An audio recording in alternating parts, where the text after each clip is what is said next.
Apesar da Bíblia ser um livro milenar e sagrado para nós cristãos, ela não é levada em consideração pelos céticos por enxergarem e a rotularem como um livro religioso, ultrapassado ou como uma mera ficção. No entanto, esse pensamento começou a mudar, pois diversos cientistas, astrônomos, arqueólogos e historiadores, por meio de estudos e análises, concluíram que os fatos mencionados na Bíblia estão se mostrando cada vez mais reais. E é por essa razão que estou aqui para apresentar 3 histórias bíblicas comprovadas cientificamente. Mas antes de conferirmos, se você gostar do conteúdo, não se esqueça de deixar o like, se inscrever no nosso canal e vamos compartilhar conhecimento.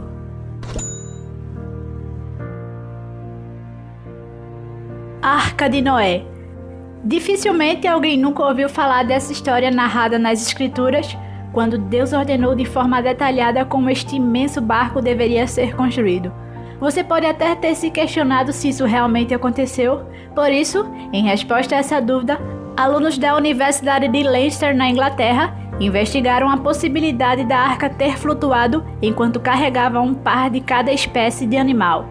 Então, em 2014, os estudantes começaram a analisar, de acordo com a física, o passo a passo das instruções descritas na Bíblia. Para isso, a equipe de físicos fez uma conversão entre medidas de côvados, que era a unidade de medida usada na época, para centímetros. E após esses cálculos, concluíram que a arca teria cerca de 14 metros de altura, 24 metros de largura e 145 metros de comprimento. Além disso, em Gênesis, no capítulo 6, podemos notar que Deus instruiu Noé a usar madeira de gopher, e hoje, essa madeira é semelhante à do cipreste. Então, como a densidade dos dois materiais é parecida, os estudantes utilizaram o cipreste para a realização dos cálculos, pois era um tipo de madeira leve, capaz de fazer a embarcação flutuar, e como resultado, eles descobriram o peso da arca vazia, que seria de 1,2 milhão de quilos. Então, no final dessa pesquisa, o grupo concluiu que a arca teria capacidade para carregar 51 milhões de quilos. Isto é, poderia carregar um casal de cada espécie de animal, fora Noé e toda a sua família.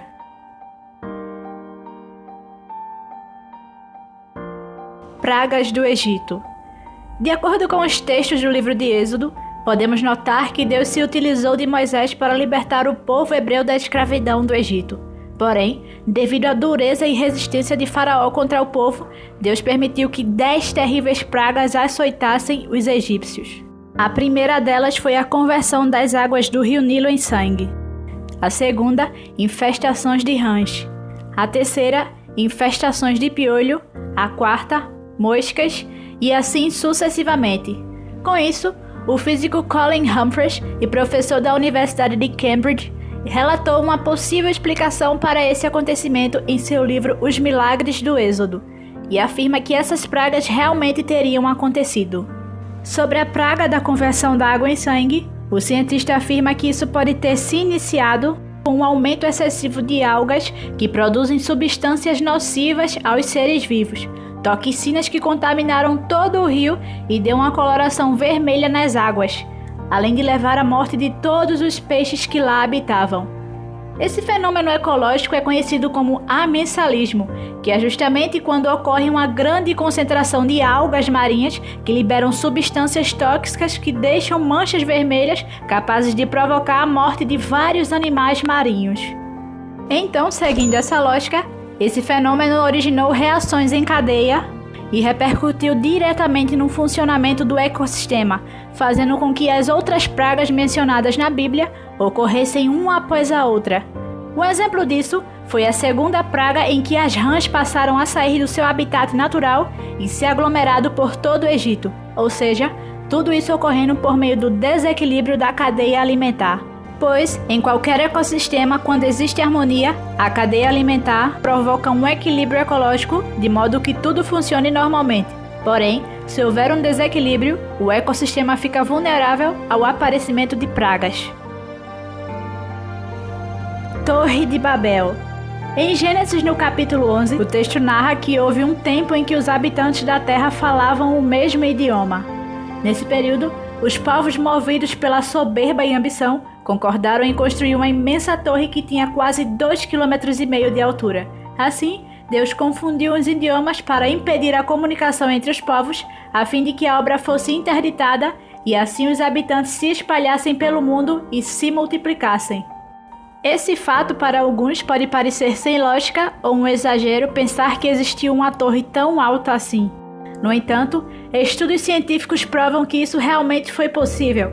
A prova disso é que pesquisadores analisaram o versículo em Gênesis capítulo 11, o verso 3, que diz: "Façamos tijolos e queimemo-los bem, e foi-lhes o tijolo por pedra e o betume por cal." Ou seja, os construtores da torre faziam tijolos e endureciam eles com fogo para deixá-los muito resistentes e usavam betume em vez de argamassa. Então, os estudiosos se basearam nas instruções contidas na Bíblia para tentar simular a construção da torre. Desse modo, o cientista Lynn Hobbs e professor de propriedades dos materiais criou um tijolo de argila baseado nos tijolos feitos no período bíblico e colocou para queimar a 800 graus Celsius, pois o fogo altera as propriedades do material, o deixando extremamente resistente.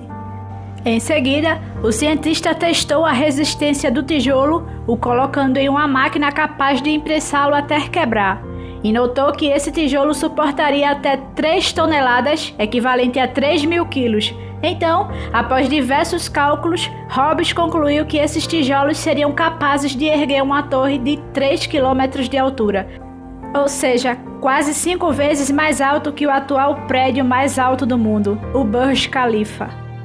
Mas não para por aí. Além disso, uma pedra datada do século 6 a.C. foi encontrada no Iraque, que era a antiga Babilônia. A descoberta foi realizada pelo Dr. Andrew George da Universidade de Londres. E nessa pedra é possível notar o registro dessa edificação por meio do desenho do projeto da torre. Além disso, o tablete de pedra ainda relata que o rei Nabucodonosor II estava envolvido no projeto, além de Nimrod e os outros habitantes da época. E também descreve como foi o processo de construção, provando assim a autenticidade das informações narradas na Bíblia.